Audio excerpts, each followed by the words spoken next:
Hello, everyone. Happy New Year to everyone. So, welcome to a new year of a new calendar year of the seminar.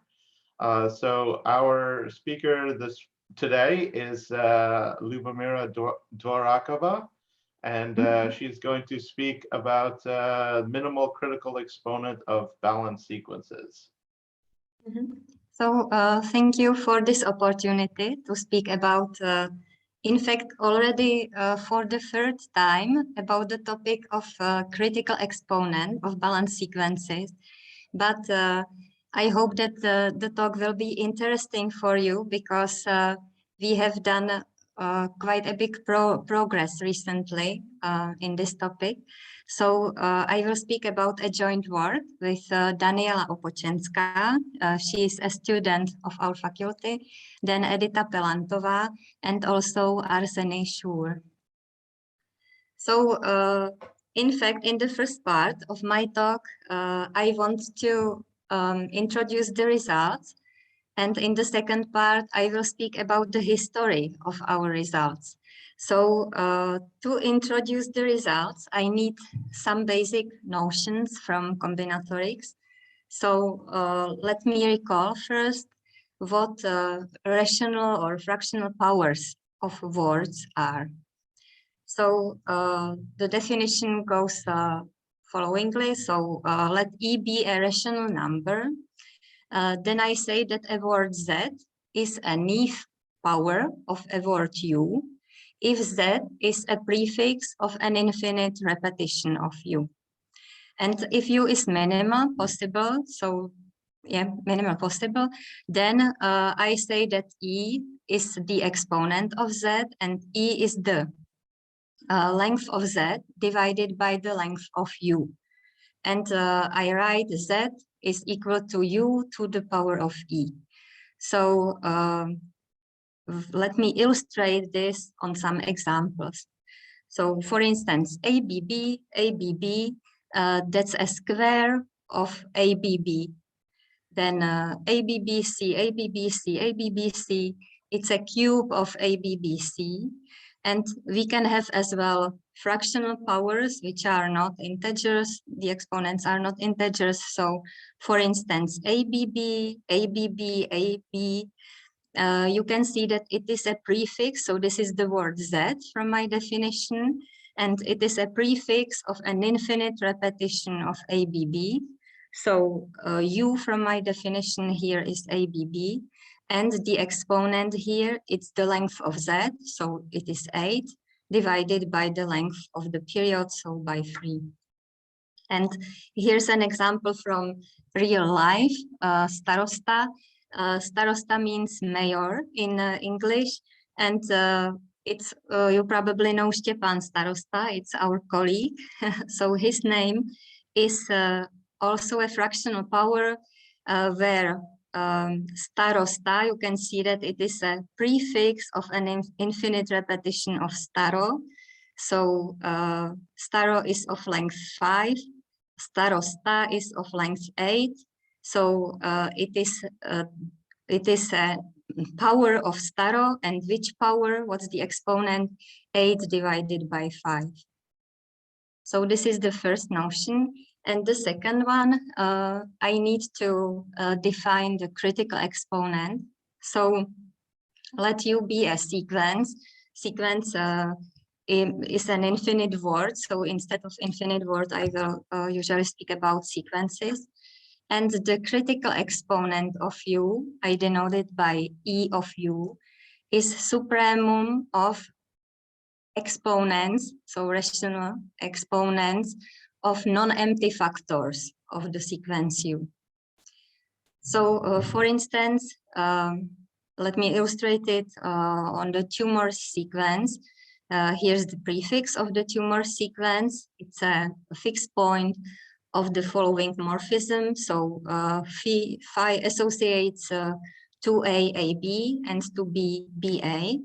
And the tumor sequence is known not to contain overlaps. So it does not contain factors of the following form, where W is a factor and X is a letter. So from this fact, you can easily see that the critical exponent can't be larger than 2, and it is 2 because it contains squares. And in fact, the critical exponent of the tumor sequence, it's the minimal possible critical exponent for binary sequences, because each binary sequence has to contain squares. So what's known in general?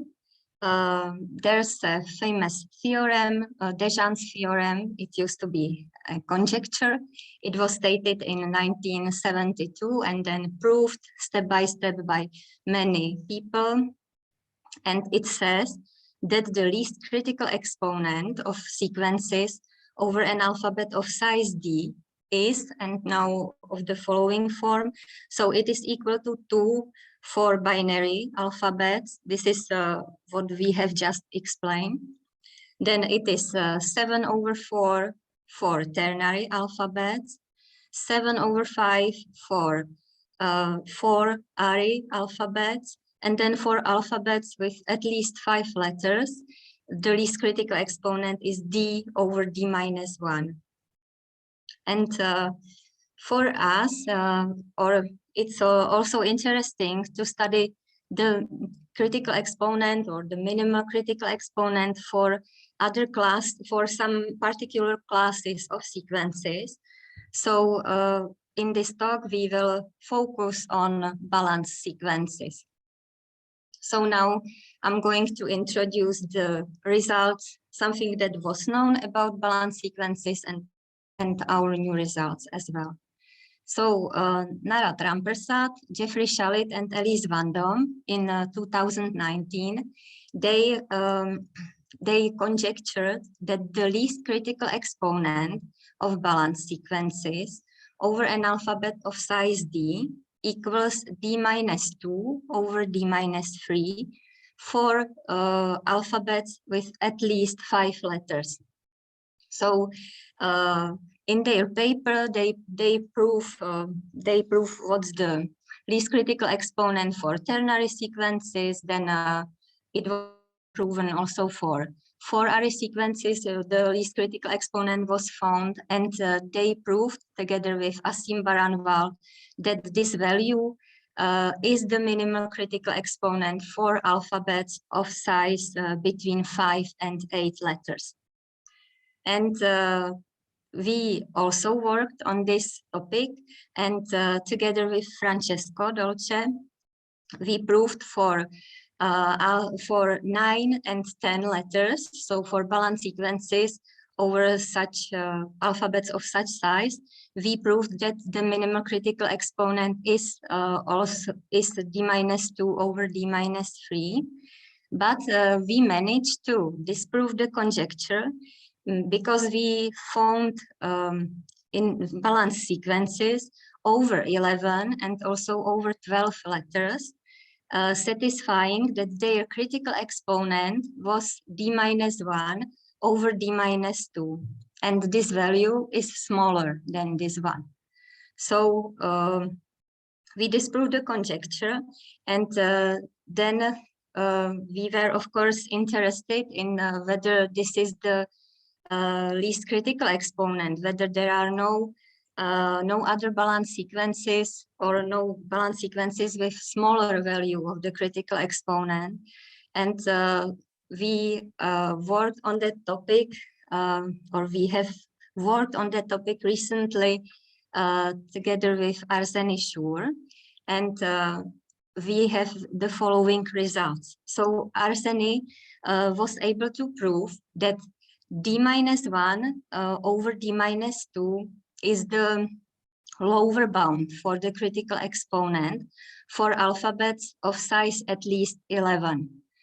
And knowing this lower bound, we were able to find examples over alphabets of even size, so with at least 12 letters, such that their critical exponent is exactly d-1/d-2. So like that, we confirmed that the minimal critical exponent is of this value for alphabets with an even number of letters larger than or equal to 12. And we also conjecture, but so far it is open.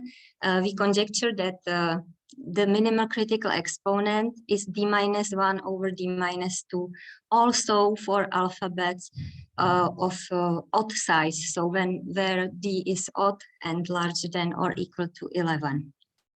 We are able to prove this for some small sizes of d, but not for infinitely many or for all of them, of course. And so here just let me summarize once more. So d over d-1, that's the least critical exponent for general sequences when d is larger than or equal to 5. Then this value d-1 over d-2, that's the least critical exponent for balanced sequences when d is at least 11, and it is proved to be the least critical exponent only for even d. So we think that this is the minimal critical exponent for d at least 11 for balanced sequences, and d-2 over d-3 is the least critical exponent for d between 5 and 10 for balanced sequences. So these are our results and the previous results, and now I would like to speak about them in more details and to introduce the history, the steps, how we found out those results. So I need some more information, some more facts from Combinatorics, some more preliminaries. Luca, I have a question. Yeah. I missed the first slide, so maybe you said it already, but can you remind what is the definition of balanced sequence you use for larger alphabet? No, I'm sorry, I haven't spoken so far about balanced sequences, so I will introduce the definition in a moment. Okay. This was just to present the results without precise definitions, and now I will introduce everything. So I'm sorry for that. I haven't spoken about balanced sequences. I will do it. Okay, thank you. So now let me say all other facts that I need from Combinatorics. So by special factor of a sequence, let me illustrate it on an example. I will consider now the Fibonacci sequence. So here's the prefix of the Fibonacci sequence. It's the fixed point of the substitution or morphism that associates AB to A and A to B. And for instance, ABA is a bispecial factor because here ABA, here you have an occurrence of ABA preceded by A.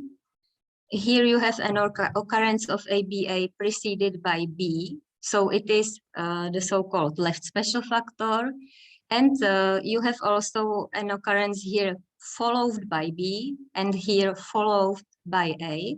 So it is also a right special factor. So this is what we call a bispecial factor, when there are at least two extensions to the right and two extensions to the left.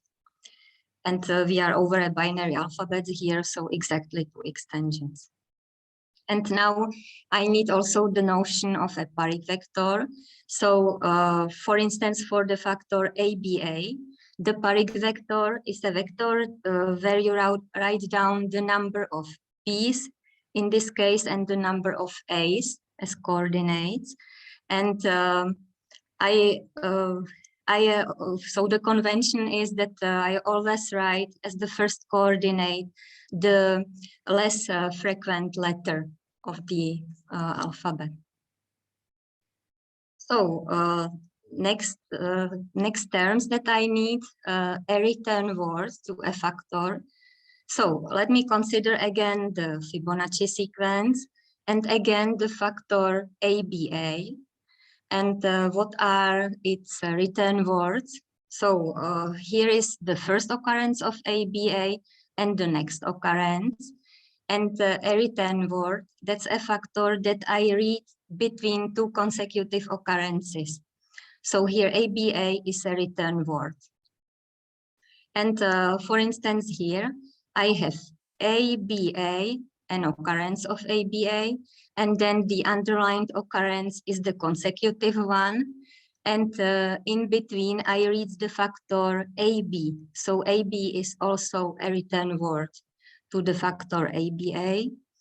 And I'm not going to search for other return words because it's known, it's a result by Vuillon, that in Sturmian sequences, each factor has just 2 return words. So these are all return words of the factor ABA. And one more thing associated with return words, it's the so-called derived sequence to a factor. So for instance, here, the derived sequence to the factor ABA, that's a sequence obtained when we write down the Fibonacci sequence as a concatenation of return words. It's easy to do it for each prefix because you just look for all occurrences of the factor U, and you write down the return words between those occurrences. So you write down the Fibonacci sequence or any uniformly recurrent sequence like this. And now instead of return words, I write R and S. So I obtain a sequence which is binary, and in fact, it is known for Sturmian sequences that this derived sequence will be again Sturmian. So this is the derived sequence. When you write down your infinite sequence as a concatenation of return words, and when you are over a finite alphabet, you obtain a derived sequence over a finite alphabet.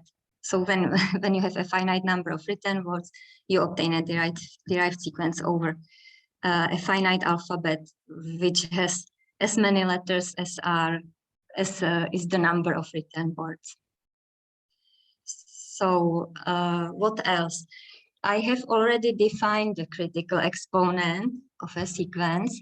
So it's supremum of exponents of non-empty factors.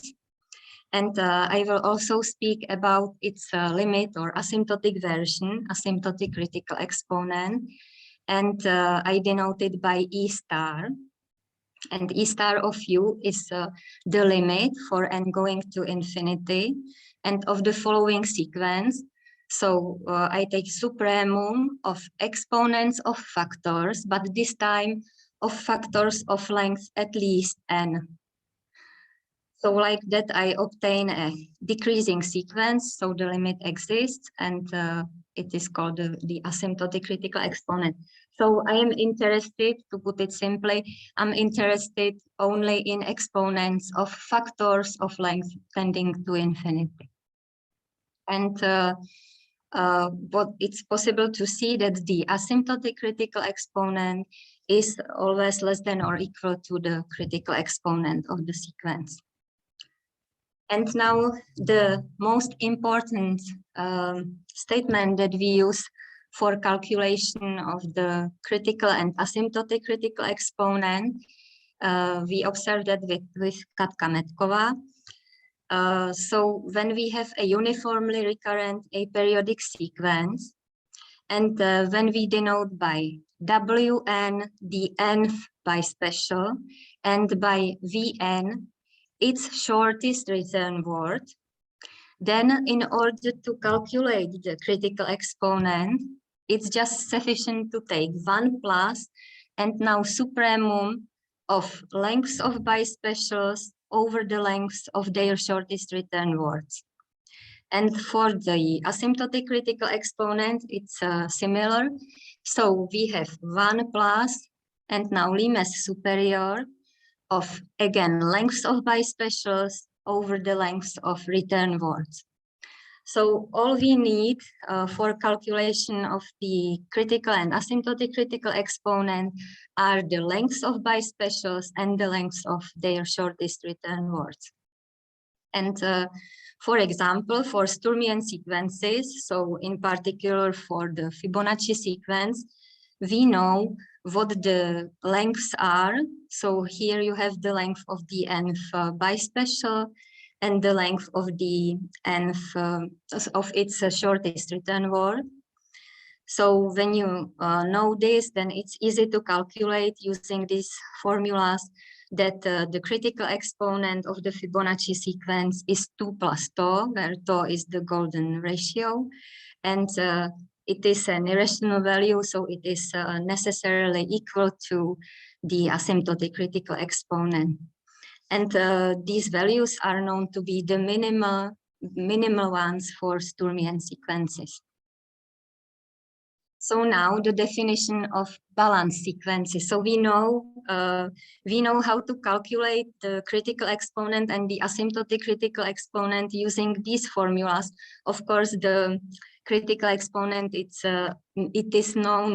was known for Sturmian sequences, but just here we are able to calculate the lengths because when we use the continued fraction expansion of the slope of a Sturmian sequence, then it's easy to get these values. So now we would like to use this knowledge for balanced sequences. So let me now speak about balanced sequences and in particular about their connection to Sturmian sequences.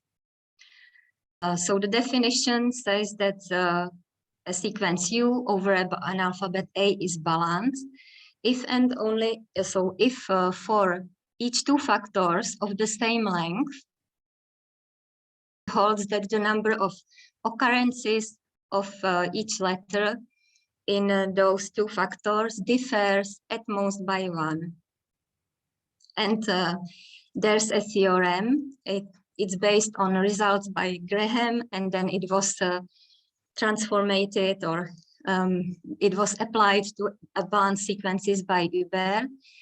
And it says that when we consider recurrent aperiodic sequences, then such a sequence is balanced if and only if it is obtained from a Sturmian sequence, for instance, over an alphabet A and B, by replacing the letters A step by step by letters of a constant gap sequence Y over a certain alphabet A, and replacing B's again step by step by constant gap letters of constant gap sequence Y prime over a certain alphabet B, where A and B are disjoint. And we say that V, the balanced sequence, that it is a coloring of Sturmian sequence U by constant gap sequences. So now an example. Let me color the Fibonacci sequence. So the prefix is like this. By constant gap sequences, and which ones? This one, 0, 1, 0, 2 repeated infinitely many times, and 3, 4, 3, 4 repeated infinitely many times, and why they are constant gaps. So what constant gap means? So for instance, here for the first sequence, it is constant gap because the distances or the gaps between consecutive occurrences of letters are always the same. So for the letter 0, the distance is always 2. And for the letter 1, the distance is always 4. And for the letter 2, it is also 4. So they are constant gap. This sequence is constant gap. This one also, because the distances between consecutive occurrences of 3 is 2, and the distance for 4 is 2 again. So we obtain the balance sequence in the following way. So we color each A step by step by this constant gap sequence. So A is colored by 0, then 1, 0, 2, 0, 1, 0, 2, etc. And B's are colored by 3, 4, 3, 4, 3, 4, etc. So this is how we obtain recurrent aperiodic balance sequences. And one more notion, I say that pi is a projection of the factor 4 to 3. So the projection, in fact, projection of a factor of the balance sequence means that I look for the factor in the Sturmian sequence, which gives rise by coloring to the factor 4 to 3. So 4, 2, and 3 has the projection BAB. So the projection is a map. It is always unique. So, but on the other hand, BAB, so the factor BAB may be colored differently. It depends on its position in the Sturmian sequence. So here BAB is colored as 4 to 3, and here BAB is colored as 304. So this is the notion of projection. And now again, I hope I have everything to go step by step through the history of results. So first of all, the motivation of our study. The motivation was Narad's talk in May 2020 at One Word Numeration Seminar. I think that it was the first talk at that seminar, and it was about Ostrovsky numeration and repetitions in words.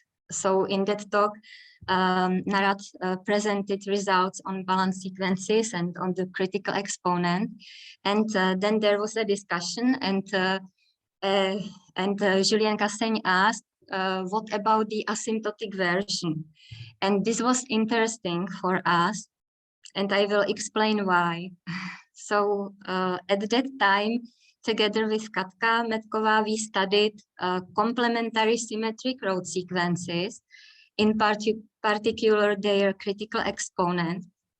And we could see that they are closely connected to ternary balance sequences. So let me say something more about this connection, about the complementary symmetric Rote sequences. So I should say probably Rote sequence. So I will say Rote sequence. So a Rote sequence is a binary sequence with complexity 2n for each length n, and it is called complementary symmetric when its language is closed under the exchange of zeros and 1. So I have the alphabet 0 and 1, and yes, the language is closed under this operation. And let me introduce, I will call it sum. So the following operation on infinite binary sequences. So S of the infinite of the sequence V, where these are the letters of V, is defined followingly. So I sum up always the two following letters, and I sum them modulo 2.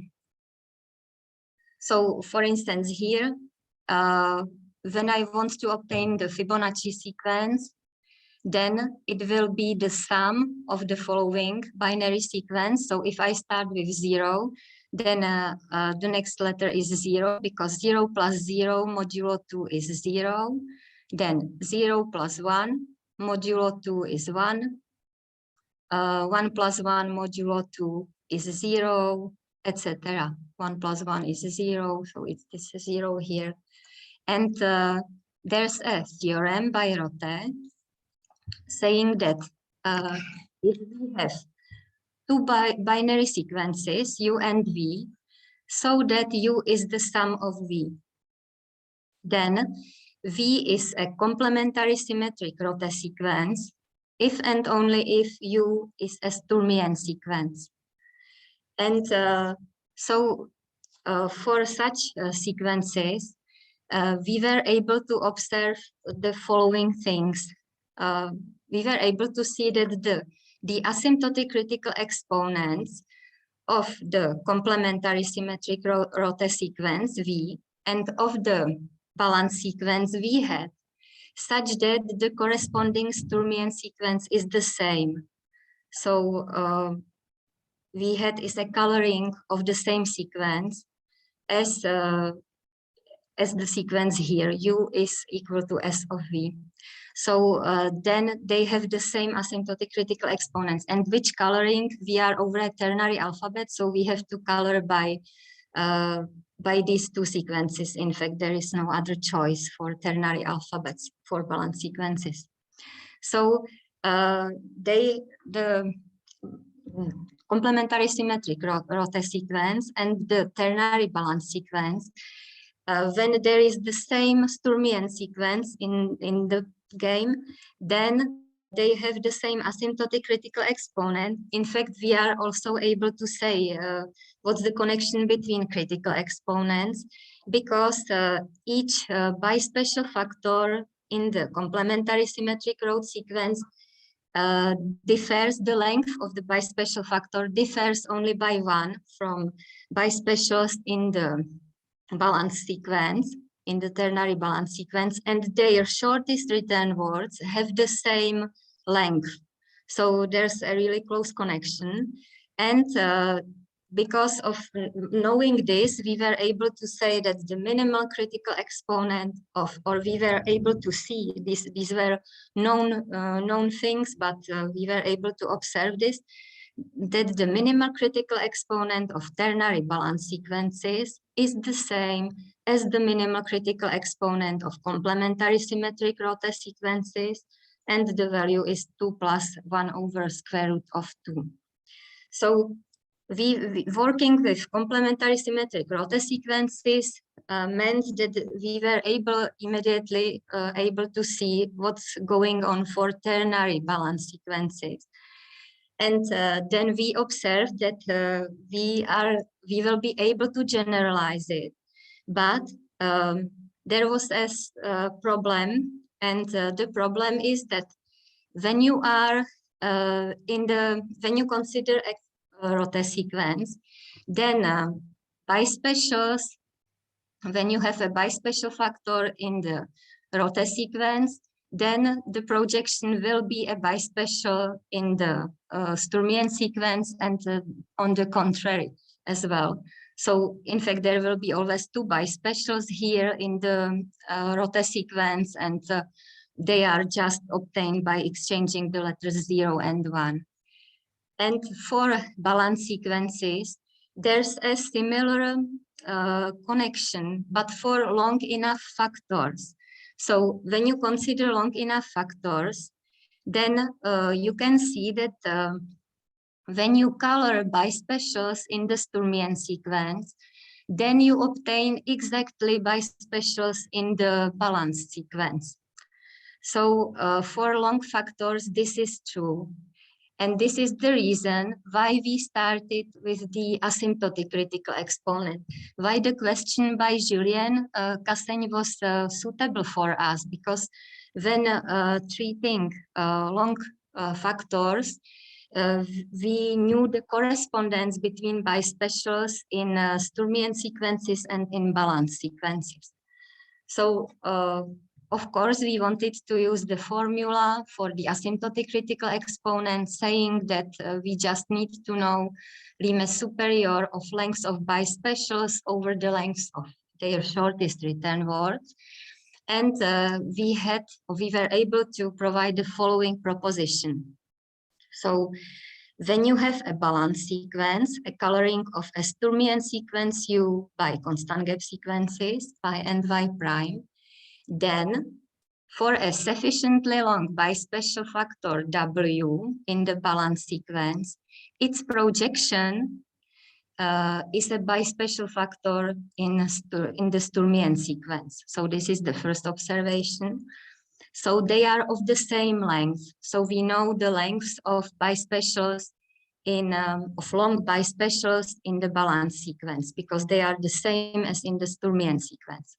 And now the shortest return word, we need to know the shortest return words. So the shortest return word to the factor W in the balance sequence is of length, which is minimum of k times the length of R plus L times the length of S, where R and S are written words in the Sturmian sequence to the factor U. So R is more frequent and S is less frequent written word.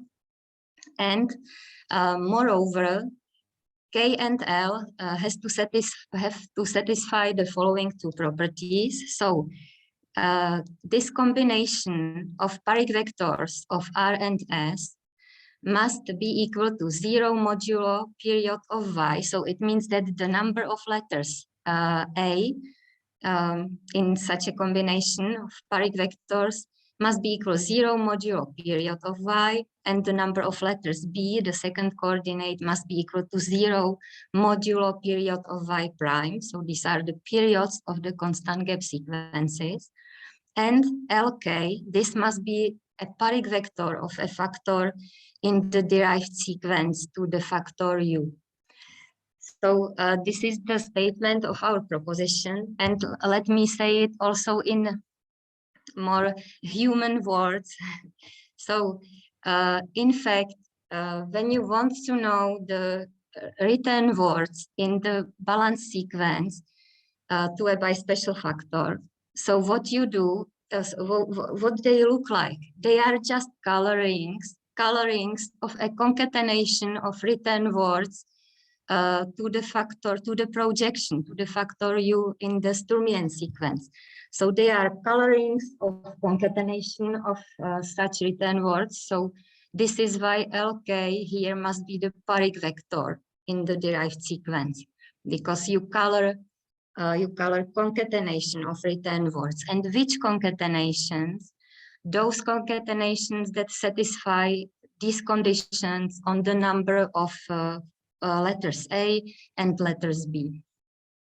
Okay, so now you will believe me that using this proposition, we were able to provide an algorithm for computation of the asymptotic critical exponent.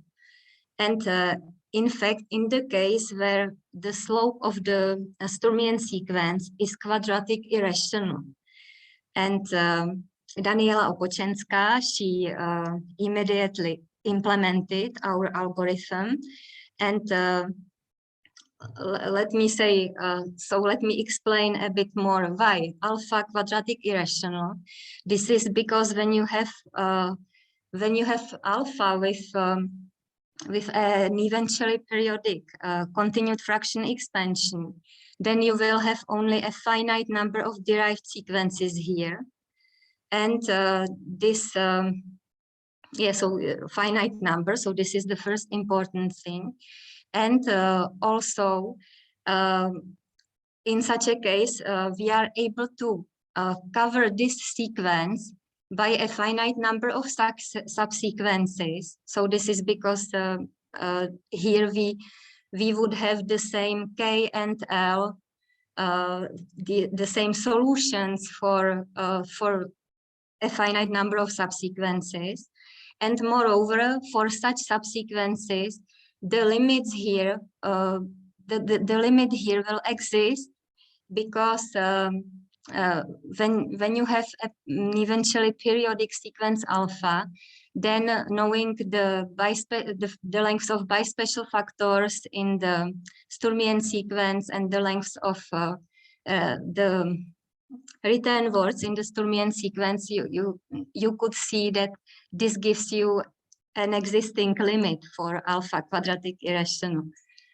So this is why alpha must be quadratic irrational, so that we can calculate the asymptotic critical exponent. And in fact, one more important observation is that the asymptotic critical exponent depends only on the length of periods of the constant gap sequences, not on their structure. So this is because the only place where you need where you need a constant gap sequence is here. So we were able to calculate under such conditions for alpha quadratic irrational the asymptotic critical exponent. And so we were able to complete a table provided by Paranval Rampersad random in the following way. So here is the size of the alphabet of balanced sequences. Here are the slopes alpha and the constant gap sequences using 4 colorings. And here's the critical exponent, and the table contains the words, the balance sequences with the minimal critical exponent. So here in black color, you have the results of these authors.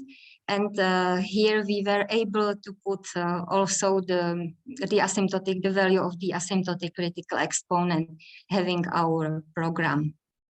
And here are question marks because in their paper, the authors suggested that they have also candidates for 9 and 10 letters for balance sequences, which probably reach the minimum critical exponent, and they were able to prove that the critical exponent is at least of this value, but they did not prove that it is exactly this value. And let me make here one more observation. I have just said that the asymptotic critical exponents depends only on periods of y and y prime. So for instance, here I can see that the balance sequence which has the minimal critical exponent over 8 letters, this is the minimal value, so it is this sequence, it certainly does not have the minimum asymptotic critical exponent over 8 letters, because I can see for 9 letters here that this is the value of the asymptotic critical exponent, and for which sequences, for this alpha and these 2 balance sequence, these 2 constant gap sequences with periods of length 2 and 24. So if I take this constant gap sequence and this one for 8 letters, they will have the same periods 2 and 24. Okay, and if I take this alpha, then I will obtain a balance sequence over 8 letters, which has this asymptotic critical exponent, because it depends only on the lengths of periods of y and y prime. So I can immediately from this table, I am able to construct a balance sequence over 8 letters with this asymptotic critical exponent. So the values of the asymptotic critical exponent, the minimum values, they will be reached. They may be reached on other balance sequences than these ones from this table. Okay, so this was about the asymptotic critical exponent, and now, so dealing with the asymptotic critical exponent, we were able to observe that in fact we are able to calculate also the critical exponent. We could see that the critical exponent is maximum of the asymptotic critical exponent, and then a finite number of bispecials here and their shortest return words. So in fact, it was necessary to treat apart some short bispecial factors. So we used the following proposition. When V is again a balanced sequence, then you can have some short bispecial factor. So in general, when you have a bispecial factor W, then its projection does not have to be a bispecial factor in the Sturmian sequence. This can happen, but nevertheless, we can use the following proposition. So W is a bispecial factor in the balance sequence, U is its projection. And now to calculate the shortest return word to W, it is again of the form, the length is again of the form minimum of k times length of R plus L times length of S, where R and S are return words to the factor U. This time U is not necessarily by special factor in the Sturmian sequence. And this time, again, LK is a paric vector of the derived sequence. But this time, this linear combination of paric vectors has to satisfy that the first coordinate, the number of A's is equal to 0 modulo n, and the second coordinate 0 modulo n prime, where n and n prime are gaps between factors, this time of this length, in the constant gap sequence. So of this length in the constant gap sequence y, and this length in the constant gap sequence y prime. So to explain it more, this time you care about the structure of the for short bars by special factors, you care about the structure of the constant gap sequences. In particular, you are interested in the gaps there, in the gaps between factors of a certain length, given length. So for instance, here to explain the notion of gaps for larger factors. So for this sequence, constant gap sequence, for gaps, so gaps between factors of the length 1 between letters are either 2 or 4. Okay, you have 2 between zeros, or between ones and between twos, the distance is 4. And for other factors, for longer factors in the constant gap sequence, the distance will be always 4. So you care about the gaps, and the gaps, they can be different. So when the factor is long enough in a constant gap sequence, when the factor is long enough, then the distances between its consecutive occurrences, the distance is always the period. But for short factors, the gaps may be richer, they may be more values. So using again this proposition for using this for short by special factors and then combining it with the asymptotic critical exponent, we were able to produce a program, and it was again implemented by Daniela for quadratic irrational slope alpha, because you need to be able to calculate the asymptotic critical exponent. And this time we need to know y and y prime, or in particular, we need to know the gaps there, for sure, the gaps there. And then we are able to output the critical exponent. So we described our algorithms in detail in the following paper on balanced sequences and their critical exponent. And using this program, we were able to complete more this table. So first of all, we confirmed that these candidates for 9 and 10 letters provided by the authors here, that they were correct, that the critical exponent is really 7/6 and 8/7. Then, of course, we were able to calculate their asymptotic. It was done already before, but then using our algorithm, we were also able to find balanced sequences over 11 and 12 letters, so that their critical exponent is, and here, d-1 over d-2.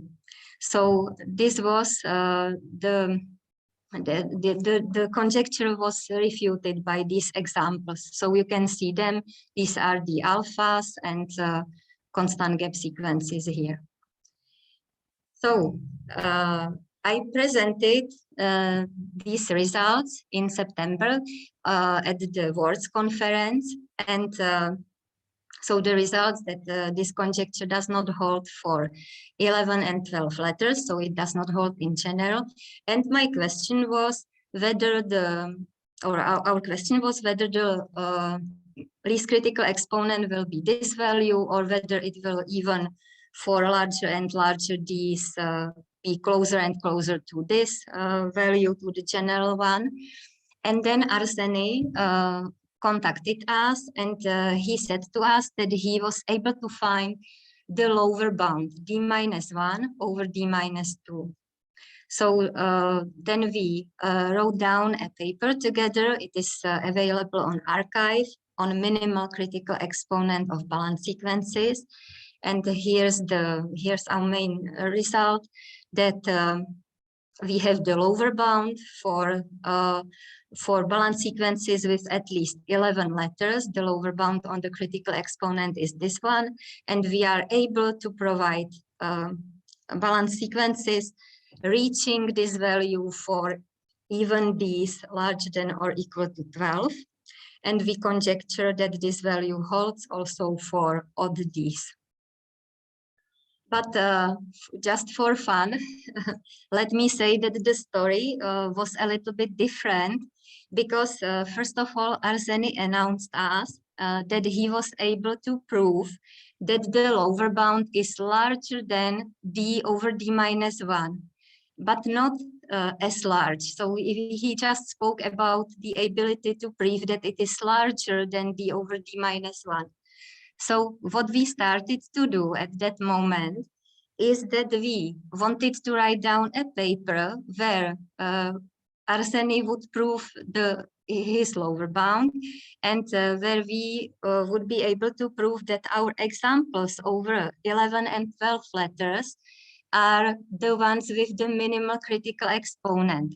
And so we wrote down maybe 10 pages looking like this, where we considered always the values of gaps in the constant gap sequences and some first coefficients in the continued fraction expansion of alpha. And for such combinations, we were able to find bispecial factor with a projection, and then with this length of return word. And so we were able to prove that the critical exponent is of this value, at least for 11 letters. And we proceeded in a similar way for 12 letters. So we wrote down these pages, and then Arseny wrote his very elegant proof for this lower bound, d-1 over d-2. So we were unhappy that we were forced to throw all these pages away. But on the other hand, it was great, because with this lower bound in hand, we were able to provide balanced sequences over even size, over alphabets of even size for at least 12 letters. So we had this result then. So this is already the last thing I'm going to say. I'm going to complete the table finally. So here you have the balance sequence for 12 letters. And here we have it for D letters, which is where D is even, D is at least 14. So then the slope looks like this, and these are the constant gap sequences. And we are not only able to calculate the critical exponent, but also to calculate the asymptotic critical exponent. So the asymptotic critical exponent here is 1 plus 2 divided by d times tau. Tau is the golden mean to the power of n minus 1, and tau to the power n plus 1 must be smaller than d half, and this is smaller than tau to the power n plus 2. So the asymptotic critical exponent is known as well. And what enables us to calculate precisely, so to write down it on a few papers, these values, the reason is that the constant gap sequences are extremely easy. The periods are of the same length, and they are of the smallest possible period length over such a alphabet of such a size.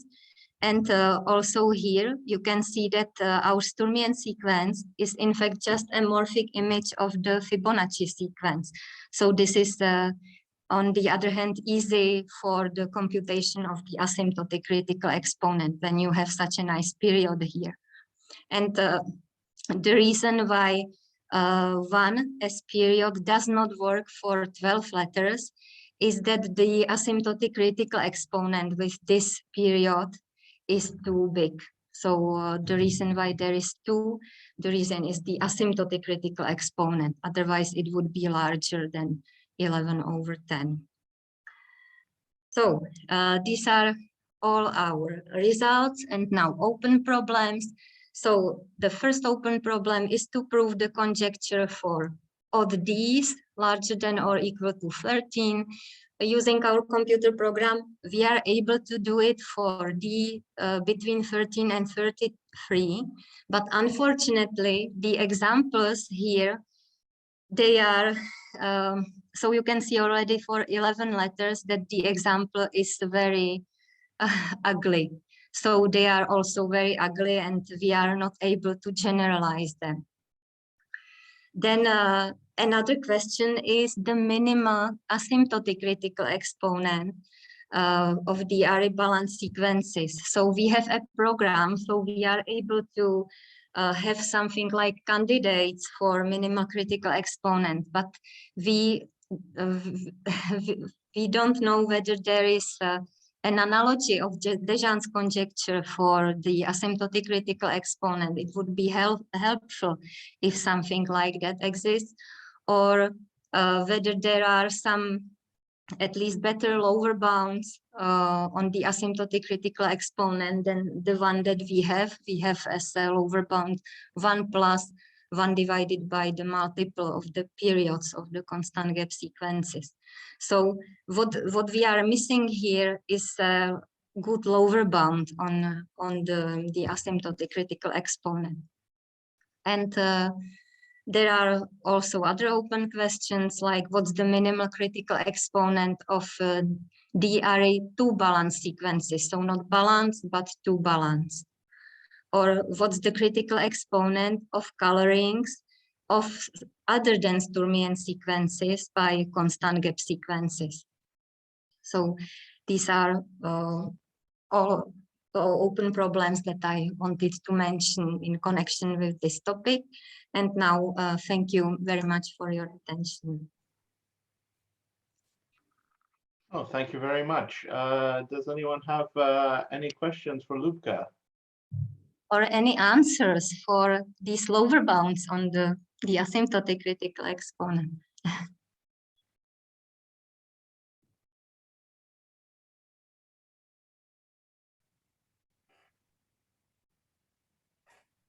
Maybe I'll say something very briefly, which is, you know, the best thing of all is to have your conjecture proved by someone else, but maybe the second best thing is to have it disproved. And maybe actually that's even better just because it shows the problem is much deeper and more interesting than you thought. And so I thank you so much for this beautiful disproof and the nice connections that you found. That's thank you very much for your thanks, and on the other hand, thanks for your nice inspiration for this study.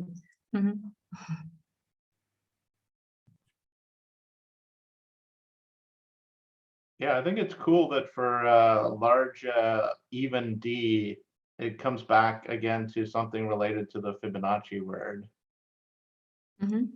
That's pretty nice. Yeah, this is connected with the asymptotic critical exponent. Yes.